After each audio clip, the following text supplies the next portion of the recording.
कि जिस प्रकार से आप विराजमान हो इसी प्रकार से हम विराजमान हो जाएं। तो पहले आपको बुलाया मैंने, फिर कहा यहाँ रुको, फिर कहते इतनी दूर क्यों रुकोगे, मेरे मन में आओ, मम सन्निधि उर्तिष्ठो, भगवान मेरे मन में तिष्ठो। आज तक मैंने तुम्हें बाहर से बहुत पूजा है, लेकिन आज तक अंतरंग से मैंने तुम्हें बिठाया नहीं। यदि तुम्हें बिठा लेते तो कर्म चोर तो दूर से ही झांकते तक नहीं। लोग कहते माता जी हम कैसे मन को बस में करें, कैसे परमात्मा से, आपने प्रश्न किया अभी कि हम परमात्मा के नज़दीक कैसे पहुँचे। हम जिनके नज़दीक हैं आज तक उनसे थोड़ी सी दूरी बना लें तो जो कुछ है वो परमात्मा ही है, क्योंकि शक्ति हमारी है। हम इसको विपरीत धारा में ले जा रहे हैं, सही धारा में ले जा रहे हैं।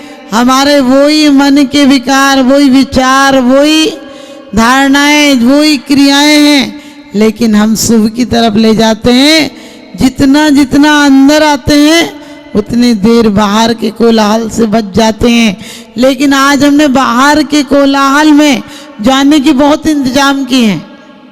मोबाइल हो, टीवी हो, क्लब हो और फ्रेंडशिप हो, कुछ किट्टी पार्टी हो, सब क्या अपने से दूर जाने के। तो अपन कहीं जाते भी हैं, बोले तू चलना, डर लगता है अकेले। अरे अकेले में क्या डर है, अकेले में तुम सम्राट हैं, और जो अकेले हो जाते हैं वो तो परमात्मा हो जाते हैं। यहाँ जैसे अकेले नहीं, लड़ के अलग होने वाले नहीं, जो अपने गुणों से मिल जाते हैं।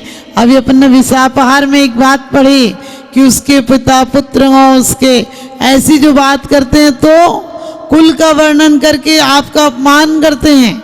क्योंकि हम आपको आदिनाथ भगवान इसलिए नहीं पूछते हैं कि आपके पिता क्या थे, कुलकर थे, आप स्वयं तीर्थंकर थे, आपके बेटा चक्रवर्ती थे, एक बेटा कामदेव था।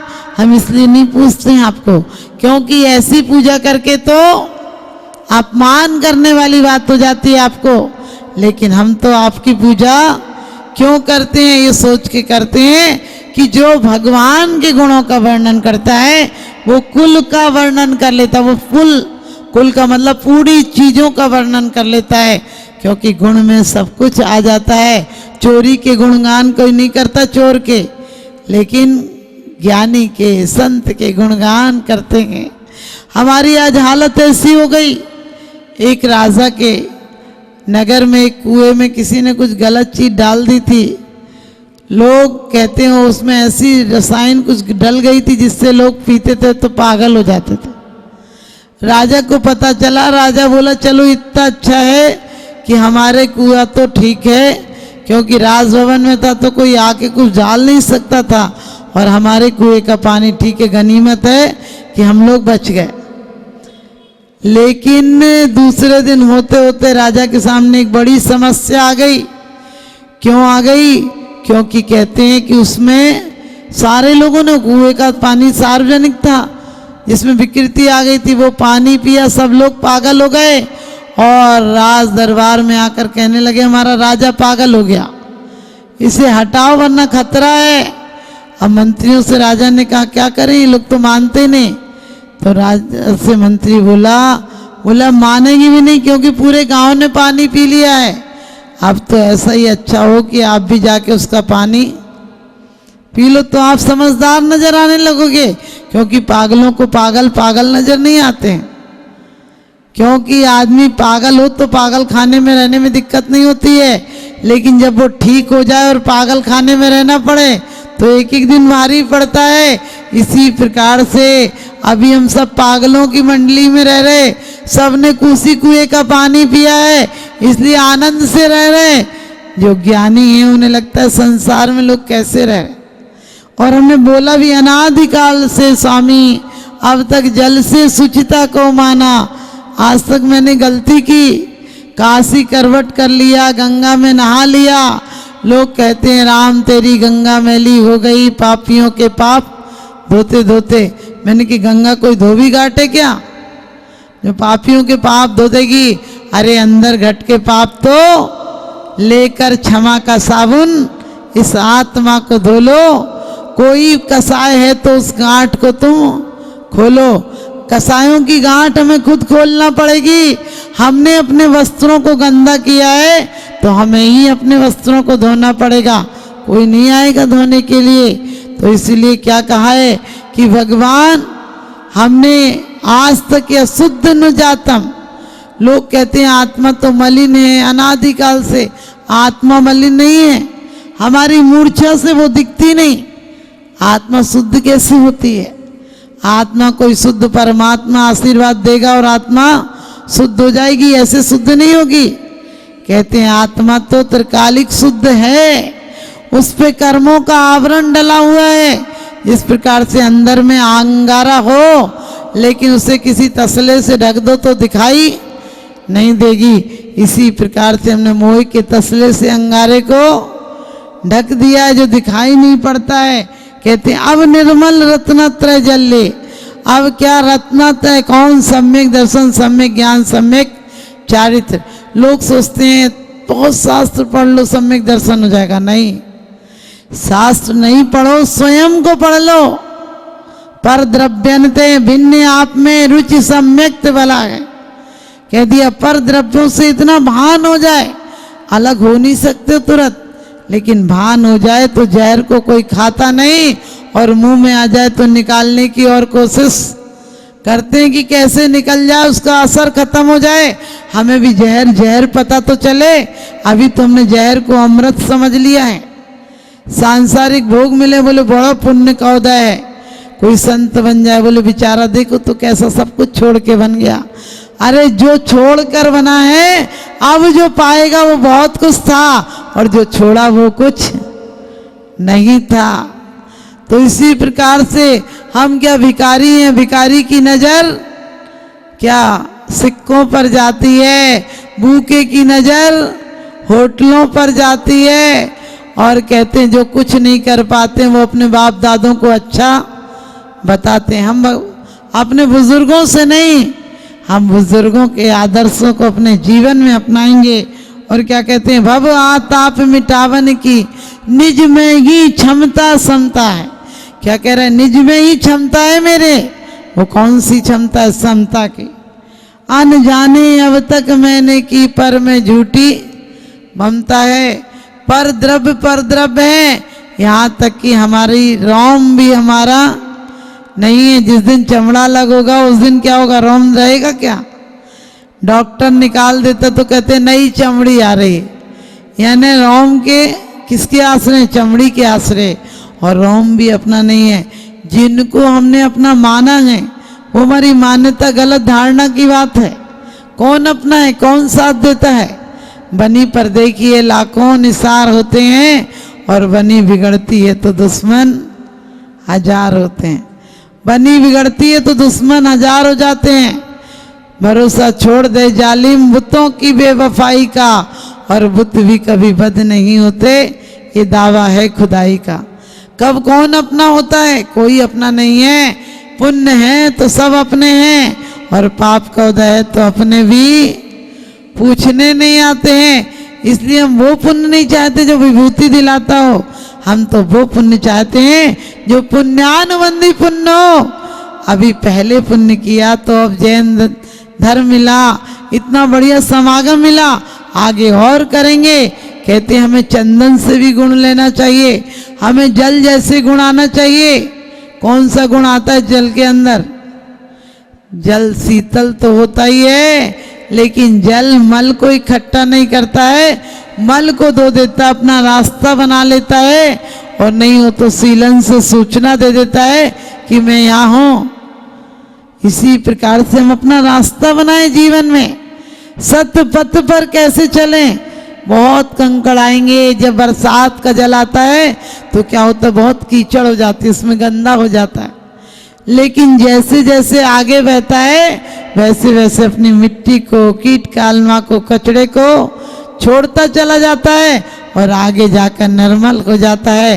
पहले पुराने डैम देखे होंगे आपने, पानी के फिल्टर कैसे लगे होते थे, उनमें पानी आता था और रेत या कंकड़ पड़े होते थे। वो रेत और कंकड़ों से छन छन के पानी प्योर फिल्टर हो जाता था, उसके कोई द्रव्य भी खत्म नहीं होते थे, उसकी शक्ति भी नष्ट नहीं होती थी। आजकल आपको पता है ऐसे ऐसे सिस्टम आ गए जिसमें पानी के तत्व तो समाप्त हो जाते हैं, प्रकृति कोई तत्व समाप्त नहीं करती है। यहाँ तक कि कोयला, हीरा, कैसे लोग कहते हैं कोयले के खानदान में हीरे निकलते हैं, कैसे निकलते हैं?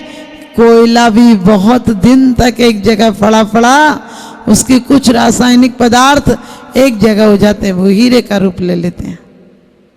कोहिनूर जब निकला था तो बड़ा था, लेकिन तराश तराश के क्या हुआ, कोहिनूर छोटा हो गया लेकिन कीमत बड़ी हो गई।